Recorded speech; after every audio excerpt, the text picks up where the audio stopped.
Welcome, ladies and gentlemen, to the El Cajon City Council meeting. The meeting is now called to order. I would like to ask our city clerk to please call the roll. All council members are present. Would you all stand with me for the Pledge of Allegiance and then remain standing for a brief moment of silence? I pledge allegiance to the flag of the United States of America and to the republic for which it stands, one nation, under God, indivisible, with liberty and justice for all.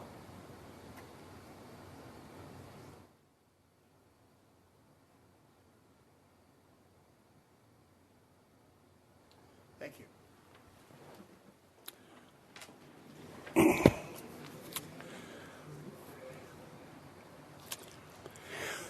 Ladies and gentlemen, before we get started today, I would like to talk to you a little bit about our former Mayor, Mark Lewis. And I would like to open this meeting in memory of him and in honor of him. Mark was our mayor for many, many years. Very well-known, well-loved champion for this community. Somebody who dedicated a great deal of his life to the betterment of the people of El Cajon and to all of us. I personally can attribute my beginnings in politics to Mayor Lewis. He's the one who brought me in and encouraged me to apply for the Planning Commission. I know that many of the people on this dais knew Mark well and loved him, as did I. Gary, would you like to say anything? You were very close to him. Yeah, Mark and I were really good friends, and I attribute the turnaround in the city of El Cajon with the downtown revitalization to Mark. He played a big part in it, and he would drive around many times in the middle of the night just to look at the city, walk through downtown with various developers and say, we don't need any more studies. We need to make this place better. And he even went to Disneyland with my kids when they were little with me, and we had a wonderful time. So he's going to be very, very missed. He was my mentor for many, many years. Thank you, Gary. So Mark's wife and his daughter are here today. We want to thank you for giving us so much of Mark's time. And I know I speak for all the people of El Cajon where we thank you very much for the sacrifices he made and the sacrifices for you as a family made. So we're going to have you back in a little while to properly honor him with a proclamation. And so we'll schedule that and do that soon. But as for today, please accept our love and appreciation and accept this meeting in honor of Mark. So thank you very much.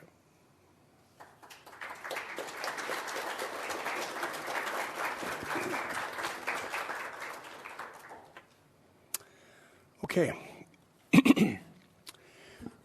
The city clerk posted orders of adjournment of the October 10th, 2023, and the agenda of the October 24th, 23 meeting in accordance with state law, city council, and housing authority policy.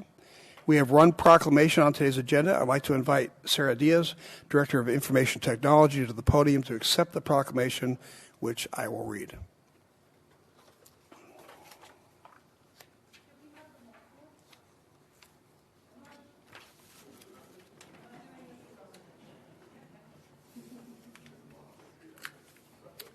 Do I have it yet? I was looking for it. Okay.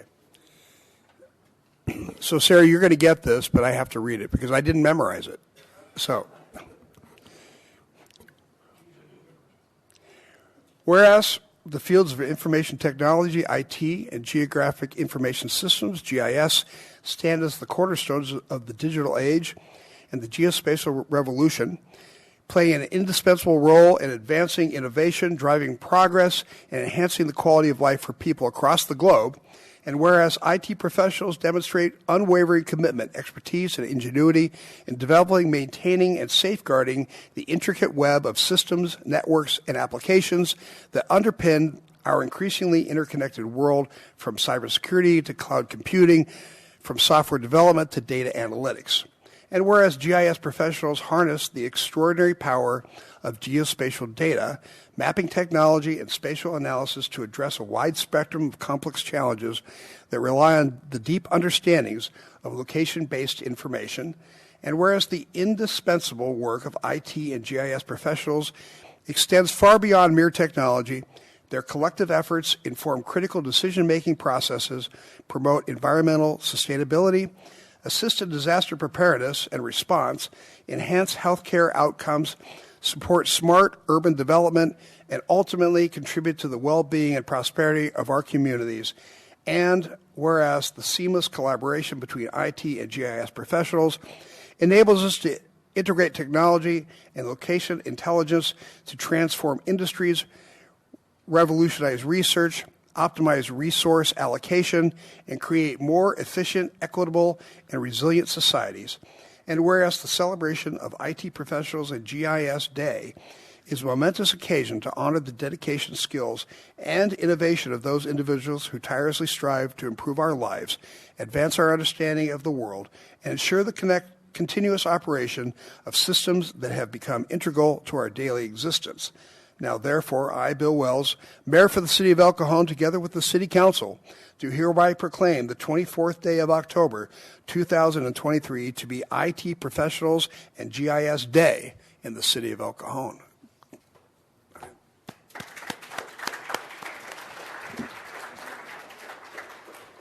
Mr. Mayor and Council, if I could just say a few things, too. There was a time sort of when, I guess, IT were kind of held up in a cave. Well, they still are. They're in the basement. And they sort of emerge whenever the computer didn't work.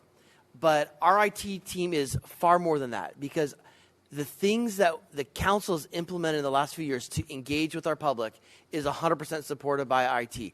Our online permit process, without IT, that doesn't happen. With our amazing mobile phone app, without IT, that doesn't happen.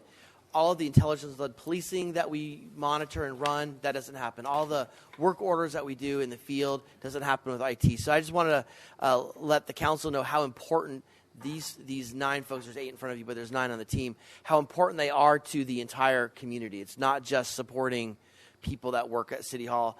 And if you can indulge me, I just want to introduce our team. There's 9 of them. Annette's not here today. Between all of them, they have 141 years of experience. That's an average of 15 years per person. And I want you to, I'm going to, as I introduce them, I'll say how long they've been with the city. And you can see we have this interesting dichotomy of long-timers and a lot of fresh blood, which is really exciting, actually. So you all know Sarah Diaz. Sarah Diaz has 25 years of experience, 11 with the city of El Cajon. Tom Willis, 2 down from her, has 16 years with the city of El Cajon. Gabrielle Elenis has 2 years with the city. Nick Kemp has 1 year with the city and a few months, right? All right, a year and 4 months. Annette, who's on here, has only 3 months with the city. Edwin Valdez has 4 months with the city. Harold McDonald has 2 months with the city. Tim Williams, he has 17 years with the city. And then Kate Gallegos has 4 months with the city. So we have people with multiple years, and we have some people with months. And it's amazing how those that have months, I'm thinking, of Edwin and Harold, even though they're some of our newest, and Kate are our newest employees, it seems like they've been with us for years and years and years because they've integrated really well. Just so you recognize, they manage the networks at 11 different sites throughout the city. There's 11 city sites that have a network capacity, 2 data centers with over 30 servers. So there's a lot of IT and network management going on. They handle all of our apps, all of our proprietary software programs. They closed over 2,400 help desk tickets last year. 80% of them resolved in a week or less. They manage over 300 GIS feature layered data sets. And they're on top of all that, they're also managing $3 million of procurement of bandwidth and other infrastructure, IT infrastructure projects in the city.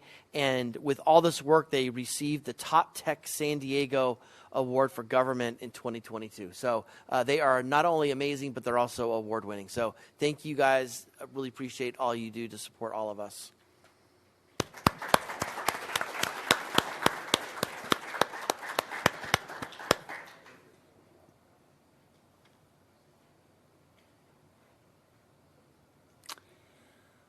Okay, agenda changes. Staff, do you have any agenda changes? No, sir. Council? We're now at consent items. Consent items are routine matters enacted by one motion according to the recommendation listed below. With the concurrence of the City Council, a council member or person in attendance may request discussion of a consent item at this time. Council members, do you wish to pull any of the consent items? No. Staff? No, sir.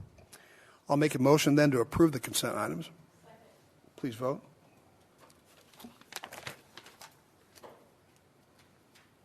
Sir, for the record, there were no speaker cards for consent items, and the motion carries by unanimous vote. Thank you. We're now at public comment. At this time, any person may address a matter within the jurisdiction of the City Council, Housing Authority, successor agency to the El Cajon Redevelopment Agency that is not on the agenda. Comments relating to items on today's agenda are to be taken at the time that the item is heard.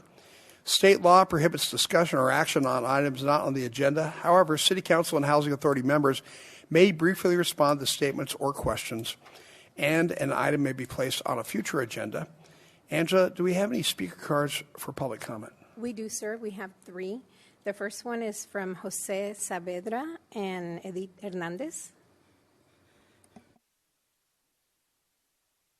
Hello. Hello, honorable members of the City Council of El Cajon. As you know, my name is Jose Saavedra, and I would like to warmly invite all of you to our annual holiday performances that we are going to be having at Los Coches Creek Middle School. Our performing arts program benefits 6th, 7th, and 8th graders, and we've been working very hard to learn, practice, and have fun with our characters to get them ready for our debuts. Our first performance is The Nightmare Before Christmas, which is going to be this week on October 26th at 6 p.m.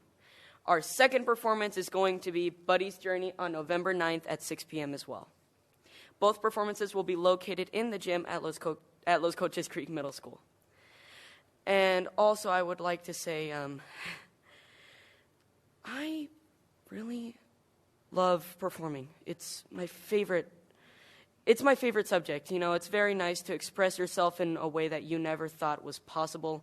And it's really nice to just show yourself on the stage. It's just amazing, and I love it. And I also wanted to say we could not have survived without the donations of the community. So we kindly encourage you to come and donate to our program. There will be a link on some flyers that we will give out right now. And you guys can buy the tickets through your phone, or you can come with cash or a check to buy your tickets at the door. Last school year, we had a large crowd of 1,000 people attending our main show, which was Frozen Junior. So we really want to invite as many people as we can to come support and enjoy our shows. So we really hope that you guys can make it. It would be amazing if you guys could, because I know my teacher and my classmates will be thrilled to see you guys in the audience. So I really hope you guys can make it. And thank you for everything you do in the city, and I hope you have a really great day.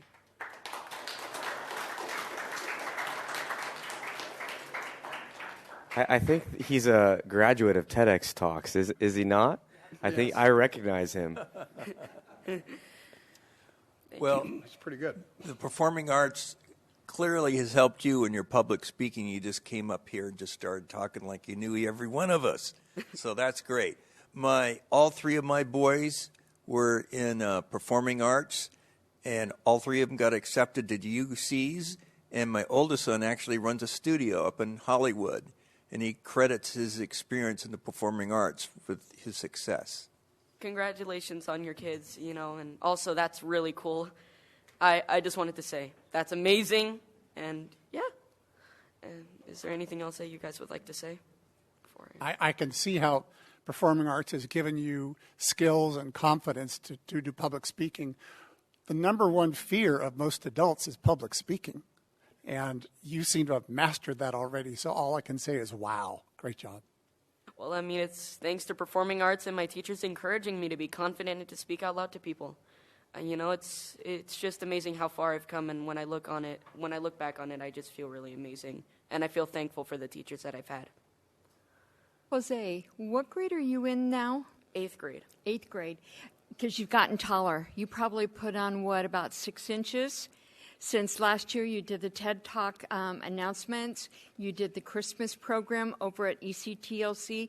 And then I noticed that your voice started to break a little bit, and I'm like, he's gotten...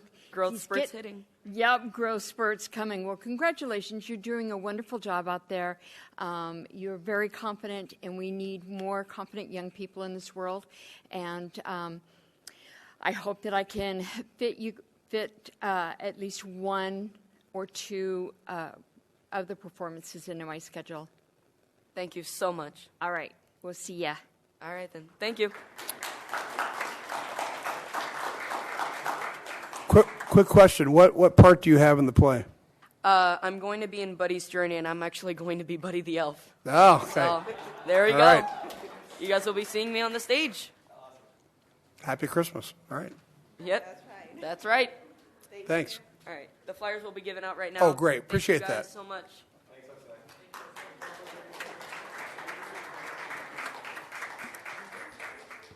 The second speaker is Brenda Hammond.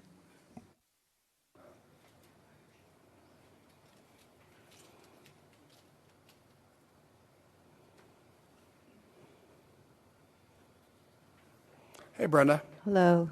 Graham, you took the word, you were reading my mind again, because that's the first thing on my notes is, Graham, your staff is awesome. I mean, I love everything that they're doing. And the Halloween party on the streets was very awesome. Also, I ran out a little bit of time. I know I mentioned Isla Ruth last time about her being a minister and taking care of shut-ins, and I mentioned that she's I don't know if I mentioned she's a real estate agent. She was. Also, I don't know if you guys know this, but she would take half of El Cajon and have everybody have a garage sale at the same time. And then the next weekend, she would take the other half of El Cajon and have everybody have a yard sale at the same time. And I helped her with those for a few years. And I don't know if you would realize that how much that brought more people into El Cajon to spend money so we could have these awesome parties. Thank you so much. Thank you, Brenda. The last speaker is Abdullah Subi. Oh, they withdrew their speaking card. Are they not here? They withdrew it, and we have no okay. more cards. That's fine. Okay. That brings us to written communications, and there are no written communications on today's agenda. We're now at public hearings. Item 14 is a second reading and adoption for amendments to Title 15. I'll ask staff to tell us about this.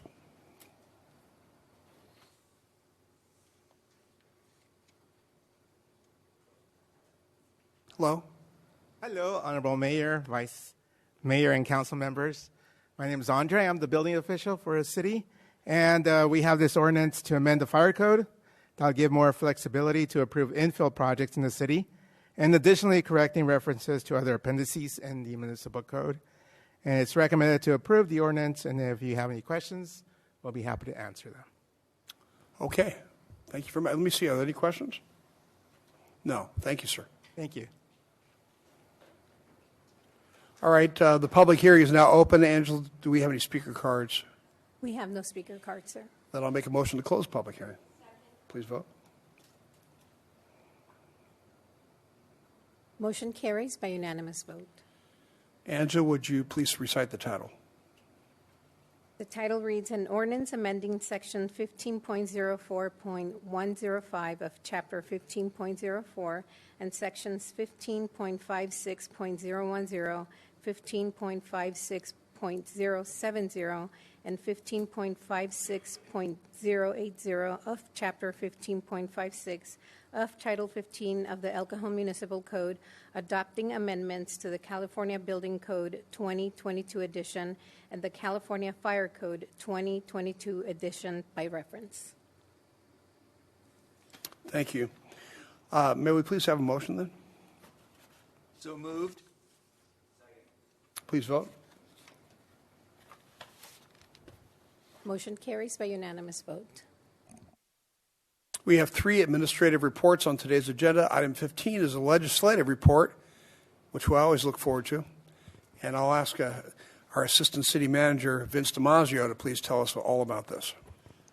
Mayor and Council, I was just going to say, when you see this on the agenda in the past weekend, you must just get a charge of an electricity. Just can't wait to come to the City Council meeting and hear about It's like this Christmas. stuff. It's like Christmas, Yeah. right, yeah. So the legislative session is over. I'm sure that we're all happy about that. As I said in my staff report, and I really didn't pull any punches in my staff report. In this case, I really wanted the council to know what the ongoing trend has been with the state legislature, and I included the statistics about the breakdown of representation and the number of bills. The total number of bills was 3,036. That's by far the largest number of bills we've seen be submitted by the early session deadline in the last 10 years or more. But as I said, I was very critical because the legislature continues to do a couple of things. They continue to pursue legislation that removes local land use control in favor of centralized, one set, state-centered, statewide land use regulations. So they are literally removing the ability of each and every city to make independent land use decisions and adopt ordinances for land use decisions as that particular city council sees fit. And it's becoming more centralized in terms of what Sacramento would like you to do. Secondly, clearly, and undeniably, the majority in Sacramento is working very hard at reducing criminal penalties and incarceration times. This is a philosophy, this is a philosophical decision by the governing party that simply does not believe in incarceration. So they will do everything that they can to avoid incarcerating individuals. And so as we go through, I'm not going to go through the entire list, of course. You have it in front of you. We'll go through a couple of them. But I'm going to point out some of them that clearly were just for show. And there were some reasonable bills that were put forth that were from the opposing party, the minority party, that just didn't go anywhere, even though they were perfectly reasonable.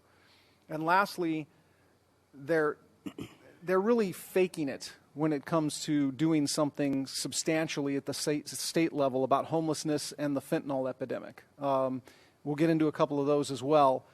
They are not doing anything of substance when it comes to addressing those two issues, especially when it comes to what they can do to help the local agencies with homelessness or combat the fentanyl epidemic, mainly because with fentanyl, if you look at arrests, you look at incarceration, you look at that's contrary to what their plan is. So it just runs counter to what the philosophical bent of the majority party is. So with that in mind, I want to highlight just a few of them. It's a long list, and as I also said in the staff report, I'm sure that I missed some. I'm sure, and as I find things that I've missed as the debrief goes on between the League of California Cities and the various cities, I'll be sure to send emails and memos to you to highlight things of interest. The first one I wanted to highlight is actually there are a couple of good ones, by the way, and the first one on the list is one of those, I think, especially in areas where the cost of living is very expensive, and that's AB 12, which caps security deposits for rental properties at the equivalent of 1 month's rent. Used to see in the old days, first, last, and deposit. An extraordinary amount of money for a place like San Diego County. Well, this is going to address that. The second bill I wanted to point out is something that died. It's AB 93. It failed in the Assembly, so it didn't even get to the Senate. But these are the ones that we're watching for 2-year bills that may come back in the new session. This prohibits a law enforcement officer from conducting warrantless searches of a person, their effects, or their vehicles, even though the person gave their consent. So let's say a law enforcement officer doesn't necessarily see something that's illegal during a traffic stop, for instance, asks permission to search, is granted the permission to search. That's not good enough. They would need to get a warrant, and that is impossible to do in the time of a traffic stop. So again, that failed. That may come back. We'll keep an eye on it. This next one, AB 334, actually has some relevance for us specifically, and you may remember this. This bill authorizes local government cities to enter into contract with an independent contractor for a later phase of the same project, as long as the independent contractor did not engage in or advise on the making of the subsequent contract. So in this case, you'll remember we did the economic development specific plan. And when we presented it to the city council, the council gave us feedback, which we knew was going to require a second implementation plan of those goals and policies that you reviewed. So we went back to the consultant and we said, you know what, we need a second document. When we looked at the existing language in the law, the city attorney took the position that the existing language did not allow us to go back to the same consultant. So we were left kind of confused. So we put a memo together and we sent it to the Fair Political Practices Commission, and we said, here's what the legal standard is today. Do you agree we cannot hire this consultant again for part 2 of the same project, even though we didn't know part 2 was going to come? And fortunately, their interpretation of it said, no, that's really not what we see. You can go ahead and hire the same consultant, which, by the way, we've done. And we will be bringing the implementation plan back to you. But this was something the legislature obviously had been notified of. It had obviously been something that other cities had dealt with, and they corrected it. So there would be no ambiguity in the language going forward. So it's actually a good thing that it worked out that way. Another one that is a lot of fentanyl-related bills, a lot of sentencing enhancement bills. AB 367 is one of those. It's for fentanyl penalty enhancements, makes the sale, distribution, giving away, furnishing, etc. of fentanyl subject to either a 3 or 5 year sentencing enhancement, depending on a number of variables. That didn't go anywhere. That died in the Assembly. Again, we would expect that. Okay, but the next one I want to point out gives the award for best virtue signaling of the session. It's AB 701, which says, well, yes, we agree, sentence enhancement of 3 years for possession, distributing, or dealing in 1 kilo of fentanyl. So I talked to the police chief in advance of this meeting. I said, any dealers standing on the corner that carry a kilo of fentanyl with them? None. Right? None. Because that's 1.5 million doses of fentanyl. Now, it's possible that law enforcement agencies are conducting detailed investigations into drug dealing rings and will eventually confiscate a kilo of fentanyl. It does happen at the border. It happens with long drawn-out investigations. But this really was meant so that the voters can go back and see that their representative voted for sentencing enhancements on fentanyl, and they get to hold up and say they did something on fentanyl, when the reality is this is nothing. You're never going to arrest somebody on the corner dealing drugs with 1.5 million doses of fentanyl. It just doesn't exist. So it's just a for show kind of thing. We all know, we followed this one closely and reported out to you on AB 742, the police canines bill, which would have prohibited the use of police canines. Again, complete misunderstanding of what canines are used for is what the genesis of this bill is, and I would look for it to come back. This saves officers' lives. It saves suspects' lives. If you cannot apprehend a suspect without putting an officer's life in danger, then guns are going to get drawn and people are going to get shot.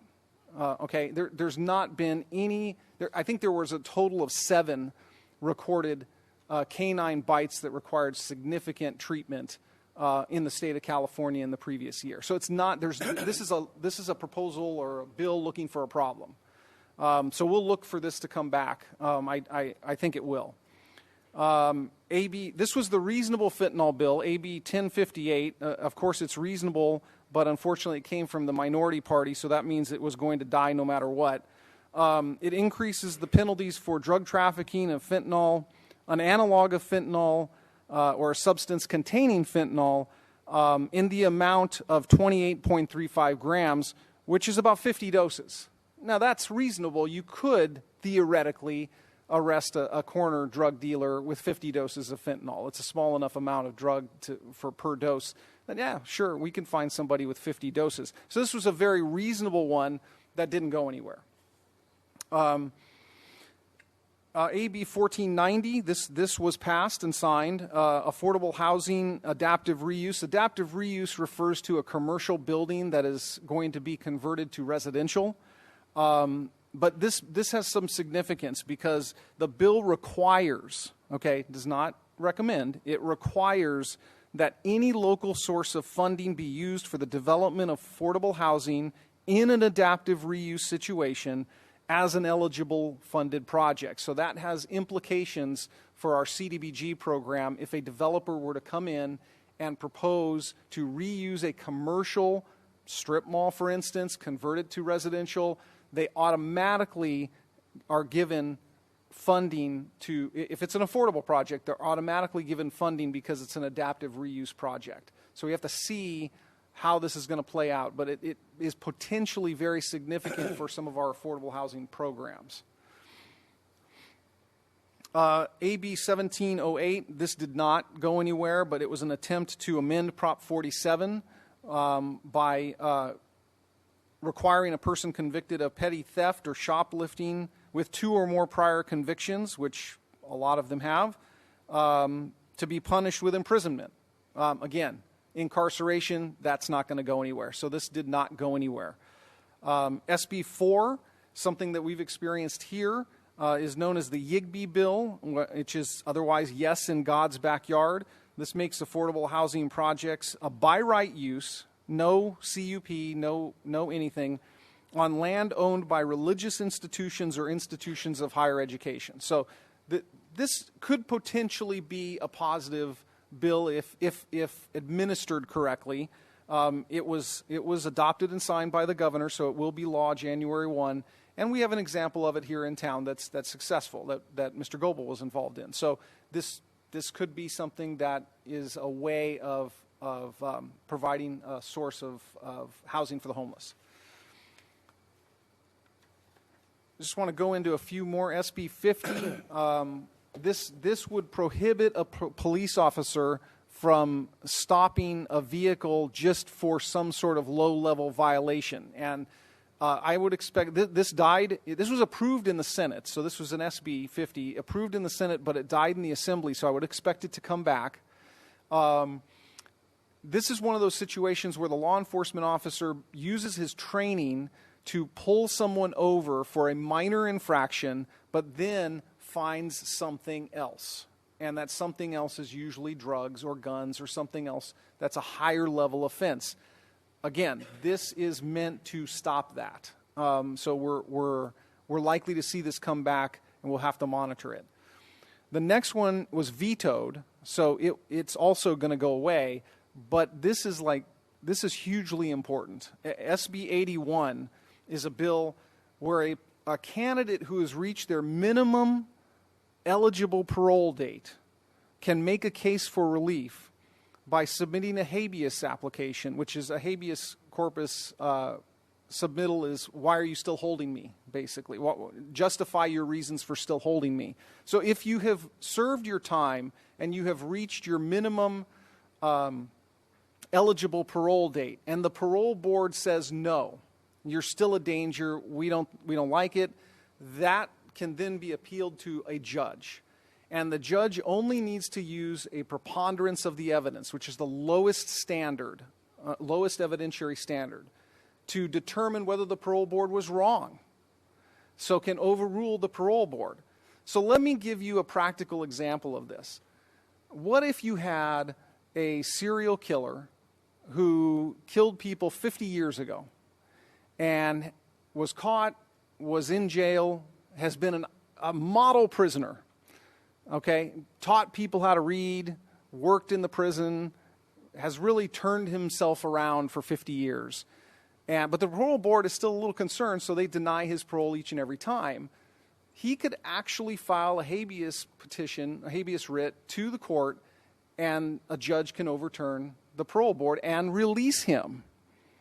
This is the reason why I pointed out that specific scenario, is that in California, I'm thinking immediately of someone like Ed Kemper, the Santa Cruz co-ed killer, who's still alive, who's been up for parole for the last 50 years and has been a model prisoner, but has been denied parole each and every time and could eventually be released under something like this.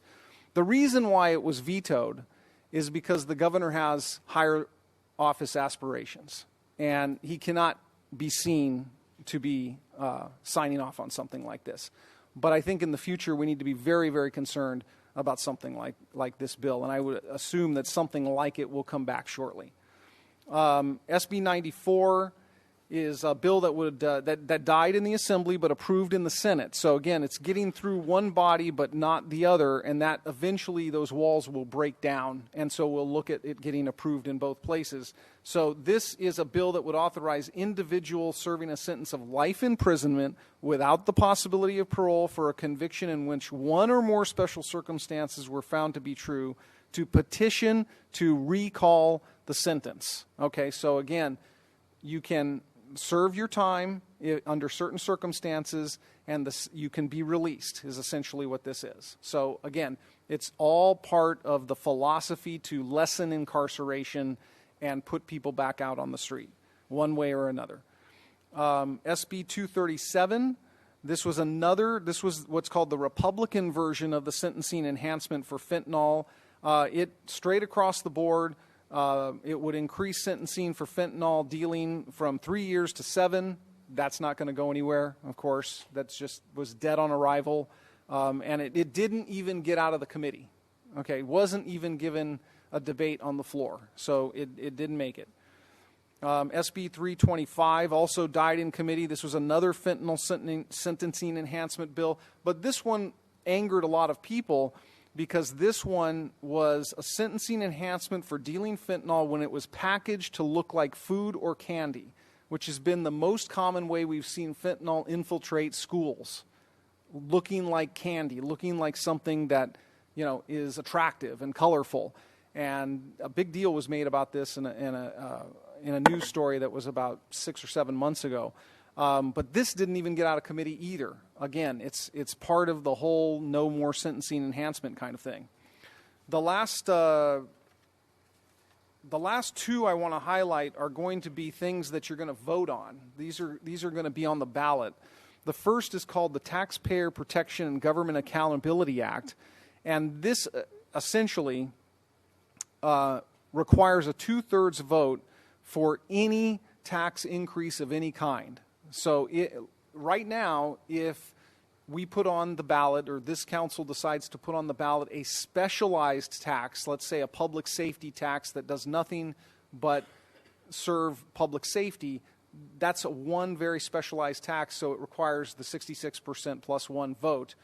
A more general tax, like we talked about, a Prop J renewal, or Measure P or something like that, which was a general services tax, only requires the 50% plus one.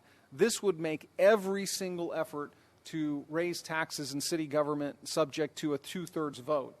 Now, there was a response to that. League of California Cities tried to kill this. This is being backed by businesses, essentially, and League of California Cities tried to kill this, but the best they could do was offer a competing measure that said, okay, if you're going to force every sort of tax measure to require 2/3, then this measure has to require 2/3. So ACA 13 actually directly impacts the Taxpayer Protection and Government Accountability Act by requiring that that first measure pass by 2/3, because it's an effort to make all new tax measures require 2/3.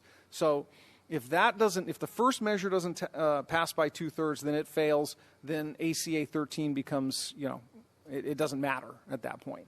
So that's the end. If there's any that I didn't cover, like I said, I'm sure that this was thrilling to you.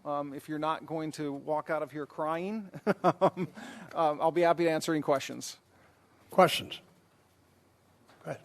I've got two I'd like to put on your list. AB 1033 was signed into law that has to do with ADUs. A homeowner may sell their ADU to somebody else, and that becomes like a condo. That's good news that the homeowner could monetize their ADU. The bad news is they have no control over who moves in. So that's one to watch. Can I just ask a question about that? So what happens if the homeowner wants to sell the property later? It's like a condo. You can't sell that ADU later. You can sell everything around it, your house and the house around it, but that ADU you cannot sell because you sold it already to somebody else. And without splitting the lot? Without splitting the lot. It's like a condo association. Seems like a really strange idea. It's weird. AB 645 was signed into law. I'd like to thank the Chief of Police for mentioning this one. This is a law only in 6 counties in California through 2032, but could go further. This is a scary one. This is not a red light camera, but a speed enforcement camera. This camera will take a picture of your license plate only and will issue you a ticket for speeding if you're driving 11 miles or more above the speed limit. There's no proof who was driving the car because it only takes a picture of the license plate, which is odd. So what they're doing is not assigning any points to a driver because they don't know who the driver is. The odd part is I assume the author of the bill is saying, well, if it wasn't you driving, the person on the top line of the registration, it must have been somebody in your house, so we're going to penalize all of you. And so the car becomes a group driving thing at that point. That one's a little dangerous. It's not happening in any other county for now, but if it's in 6 counties until 2032, we've seen many things that are incrementalism in that. So that's one I'm a little pessimistic the state is going to hold back on. Mm-hmm.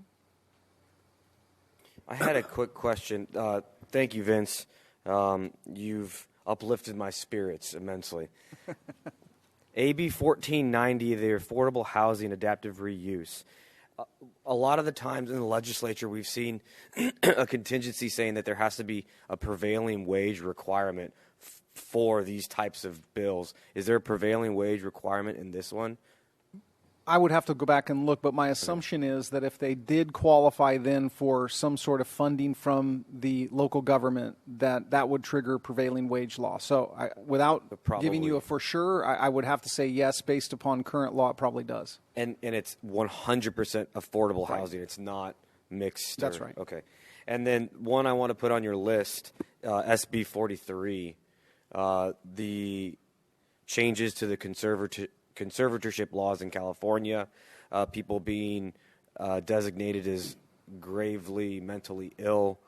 I know it seems like that's going to work in tandem with care court to some degree, and I'd like our city to be number one with regard to how we're analyzing the law, how it's going to be practically applied, and pushing the envelope with regard to making referrals. Yeah, the main change with that one is, of course, it was approved by both houses and signed, so it will be law January 1.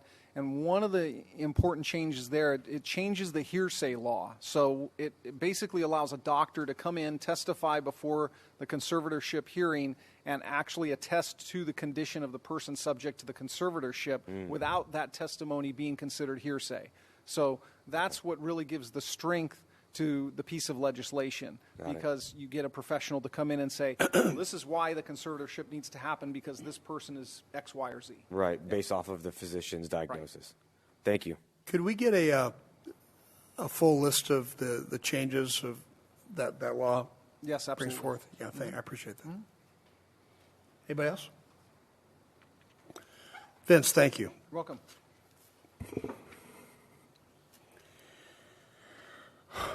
Okay. The second administrative report, item 16, is for mayor and city council cafeteria benefits, and I'll ask staff to tell us about this.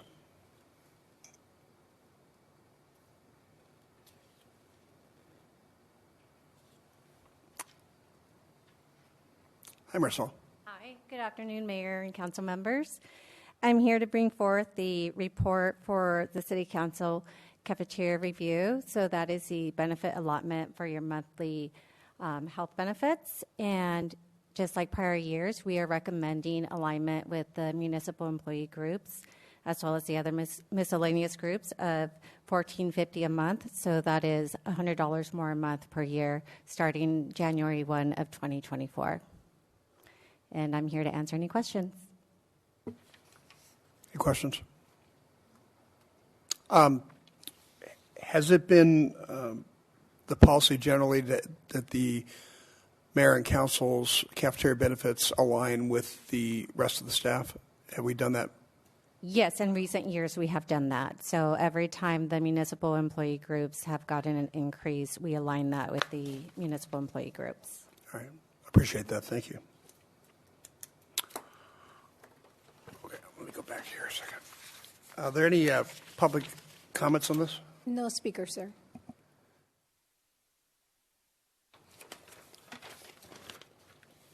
Okay, I'm looking for a motion or discussion.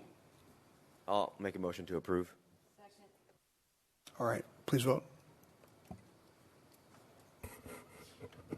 Motion carries by unanimous vote.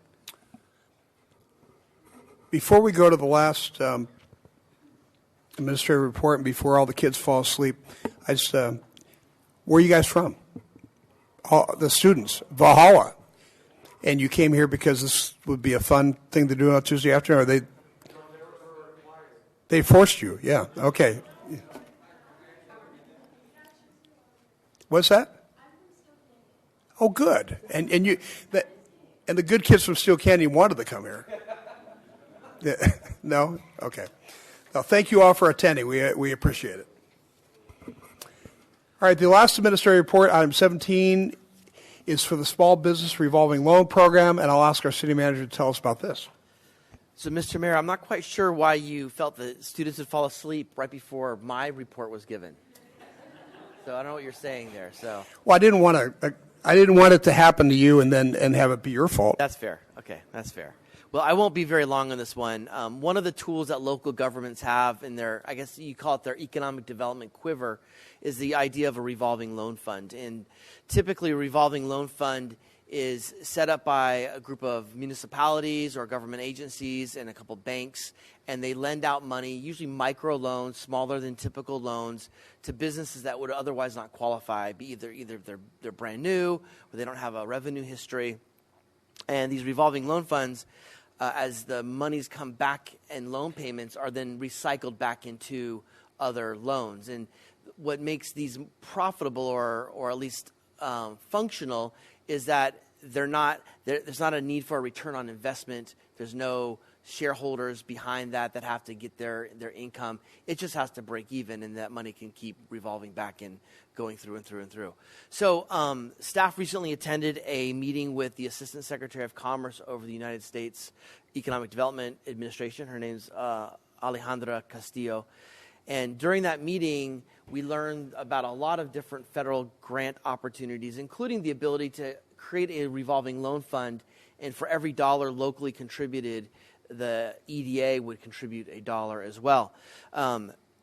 More importantly than learning that information is it actually connected city staff with a couple of folks from the County of San Diego and the City of San Diego. We learned a little bit more about their revolving loan fund, and it got a conversation between me, the other East County city managers, the county's economic development manager, and James Sly from the East County Economic Development Council about establishing, or the possibility of establishing, an East County small business revolving loan fund.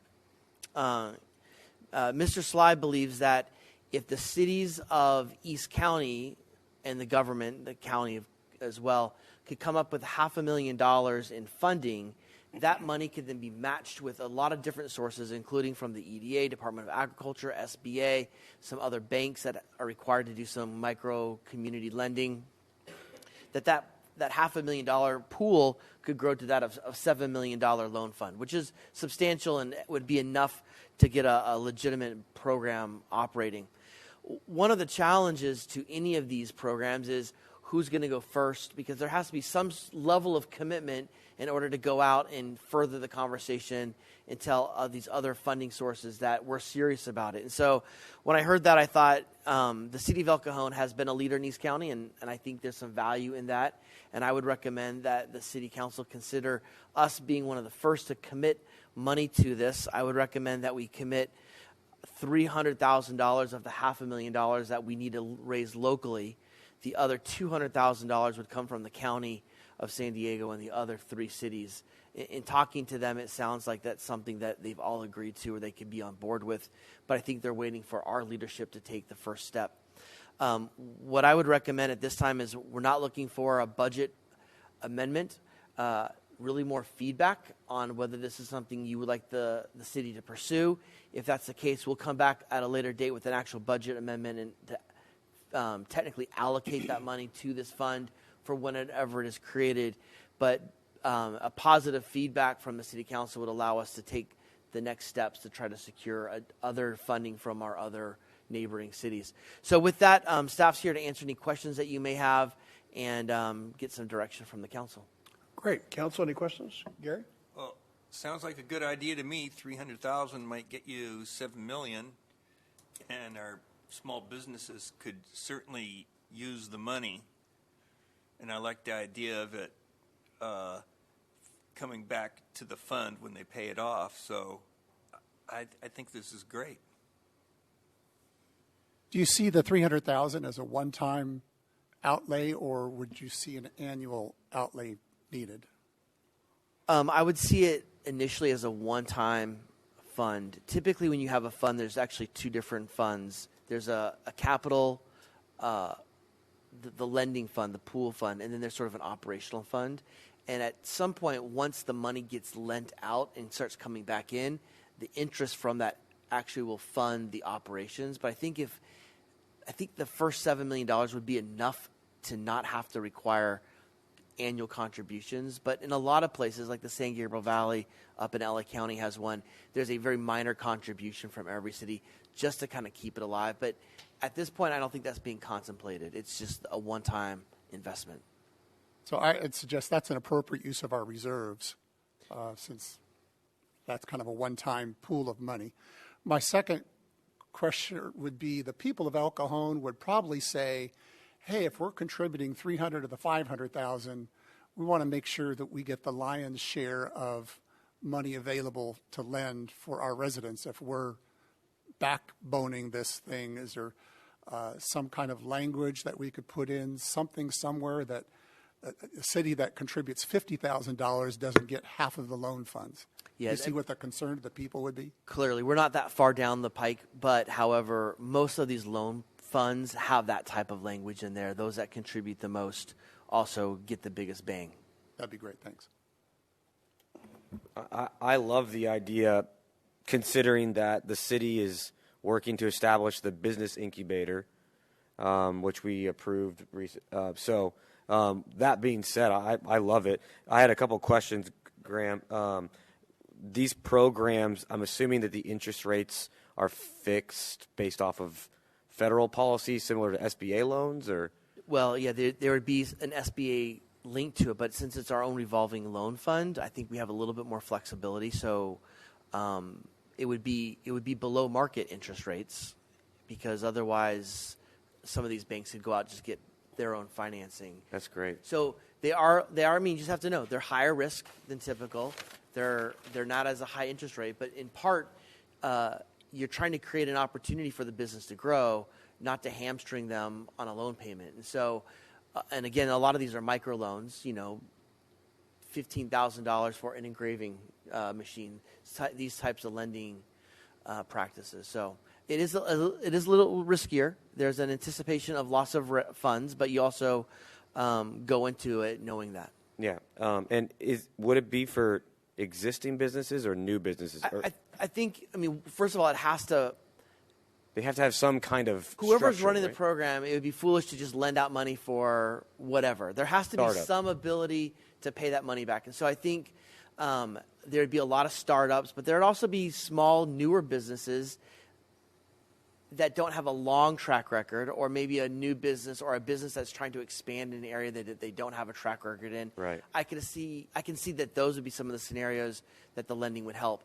The other thing that it allows us to do, I should say us, whoever's running the program, it allows them to do some business consulting as well. So an applicant comes forward with a business idea, and maybe it's not flushed out enough. Then they connect with business resources that, let's say, the ECEDC offers, and they can develop a more secure business plan. They can line up some other marketing opportunities and maybe even some investment opportunities. So it's actually a way to parlay really well with the business incubator program to support on a different side of the incubation. And speaking of managing it, who would manage it? Would it be a JPA or would it be a board? Well, I think we'd have to come to that point at some point. I would recommend early on, this work is already being done by one entity in East County. That's the ECEDC. They're the ones that do the majority of SBA lending. It would be them or an organization like that that we would contract with to operate. That's fantastic. Yeah, I know normally when there's a loan, a bank is involved with a loan for a business. They're looking at P&Ls and the viability and the market, and the bank will really determine whether someone can purchase a business or not, whether that revenue is based. So if they're already operating it, I would want that someone with that expertise, similar to what a bank has, saying yes, their profit and loss and their margins are in a good spot, and their expansion plan. So I think it's a great idea. Mr. Ortiz, having done one of these in a different agency, it was exactly what you explained. Like when you go and get a business loan from a bank, there's a score sheet and there's a whole criteria. Same thing would apply, and you would have professionals that would be reviewing that. It would not be Vince or I reviewing that and saying, oh yeah, this business makes sense. You'd have people that actually know what they're doing when it comes to lending, that they would be scoring, but it would be on a different criteria with different amounts. I have just a couple of questions. We have a lot of small business people in El Cajon, a lot of food makers, bows, car detailers. There's a ton of very small businesses. Can you give me an example of a business that would benefit from this type of loan? Just to kind of illuminate that for me a little bit. Well, I think you just mentioned a lot, and I'll give you an example. Maybe a business that needs to expand their kitchen, and they need some kitchen equipment that could be used for that. Use the idea of a car dealer or a car detailer. Maybe they need some cleaning equipment or some vacuum equipment or oxidizers, things like that. It could be for small purchases, but it could be for marketing as well. It could be anything you'd get a business loan for some expansion or growth. I can give you an example. There's a business here in El Cajon, Pure Light. They do cleaning and restoration, and the owner just got a new certification to use a product. He invested his time and a little bit of money, but he needs the equipment in order to provide that service to clean this specialist type of stone. And he already has the contacts in the community, but he just needs this new piece of equipment that's $20,000. He can pay it off because he has the certification. So that's something that's an example. Okay, yeah. Thank you. Because I think a lot of people, they hear this large pot of money being available to business owners, but if you're not involved in business, it's like, well, what does that mean? Who can apply for it? And it could be, would this be available for business owners who live in the unincorporated areas of El Cajon? In my mind, if the East County small business revolving loan fund includes county money, I think it would apply to anybody in East County. Although I think those details would have to be determined as we're moving along. Okay. And I think before the council actually writes the check or authorizes writing the check, we should have all that fleshed out. Sure. So this is just the initial discussion to decide, is this something you want us to pursue? Okay, because I'm just thinking of, like, in the unincorporated area, my grandson lives in the unincorporated area. He has his own business, and he might need a new tufting machine or a machine to do his T-shirts and the like. It might be something that he might want to go ahead and apply for the loan. Not that he is, but, it'd be something for him to apply for as well. But we'd have to get buy-in from the county in order for him to apply, since he lives in Crest versus the incorporated part, correct? Yeah, I don't know how to answer that. Okay. Yeah, No, I don't think we're ready at that point, so I'm not quite I was sure. just kind of curious. Thank you. Okay, anybody else? Okay, thanks very much. Let's see here. Angela, we have speaker cards on this item? No speaker card, sir. All right, do you need a motion? I think if the council gave direction, and that would be helpful to me, but if the council wanted to make a motion to consider contributing money, knowing that a formal request would have to come back at a later date, that would be a little more powerful. Okay, well, I'll make, is there more discussion? I'll make a motion then to allocate $300,000 as a, that is a, How about conditionally approve? Conditionally approve, yeah. Exploring the Yeah. appropriation. I'll adopt that. What he said. Second? All right, thanks. Please vote. Motion carries by unanimous vote. Thank you. All right. There are no commission reports on today's agenda. And item 18 is my activities report, which is as reported. We're now at activities reports for the council members. Deputy Mayor Steve Goebel. As reported with a comment on MTS, last month we did a fare enforcement event down at the El Cajon Transit Station. It was from 4 p.m. to 8 p.m. on one day, if you recall. The fare evasion rate was 34%. One-third of the people riding the trolley on that date at that time did not have a fare.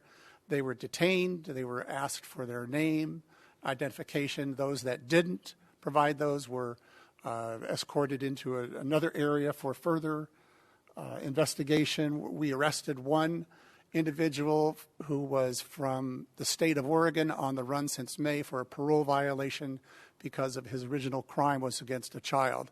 And so we took that dangerous individual out of service and has been extradited back to Oregon as far as I know. The second event happened in La Mesa last week, I believe it was, or 2 weeks ago now. Same results, 34% of the people riding the trolley then were not carrying a fare. So you can see the importance of the need to provide additional enforcement of people paying fares who ride the trolley. Just like in El Cajon, they also arrested a person who was perhaps dangerous. He was a person of interest in a homicide investigation. So that person was taken off of the trolley and removed and processed as well. So recently the MTS board the majority of the board has shifted from a position of no enforcement in the name of equity to realizing there's a problem with public safety here with riding the trolley, and people don't want to ride the trolley if they realize that there are dangerous people riding the trolley or not paying it. So that board majority position has shifted, and it's now about safety. Recently, the board authorized $4 million to increase the number of fare compliance checkers by 50% from 62 to 100. And so it's looking good and that hiring process has begun. So the MTS board has heard the public to saying we're not going to ride it unless it's more safe. Is there any discussion on MTS about having armed security personnel on the trolleys themselves? No. It's part of, sometimes an armed contractor will ride with an MTS code inspector in a team of two. Other times it's just a team of two fare checkers as well. So it depends on the situation. But there has not been any talk of placing armed guards on trolleys as a regular occurrence. Thank you. All right, Mr. Kendrick. As reported, but with a couple of adjustments, I did not attend the Hunt Fest, but I did attend a Metropolitan Wastewater meeting this morning. Oh, thank you. Mr. Ortiz.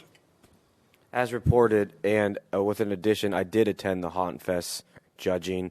And a big thank you to Frank Carson, our Director of Parks and Recreation, and his entire staff. I mean, the number of people and the coordination from the entire, all of city staff, police, everybody who was involved, fire. It was an incredible event. So many people had so much fun. I mean, the estimations was probably, like 30,000 people, would you say? Yes, no? Yes. Higher, 40,000. High. Lower. 35. I feel like I'm on The Price is Right. 33, fantastic. So hopefully we'll get a presentation about that in the future. I'd love to see some pictures and things like that. But thank you. Thank you for all your hard work. Well done, Frank. That was, to the whole staff, that was a great time. Ms. Mitchell. As reported, no comments. Okay.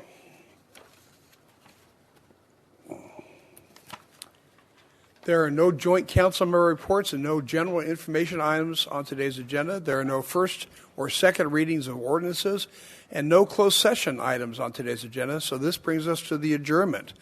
The adjourned regular joint meeting of the El Cajon City Council, El Cajon Housing Authority, successor agency to the El Cajon Redevelopment Agency, held this 24th day of October 2023, is adjourned till Tuesday, November 14th, 2023 at 3 o'clock p.m. Thank you very much.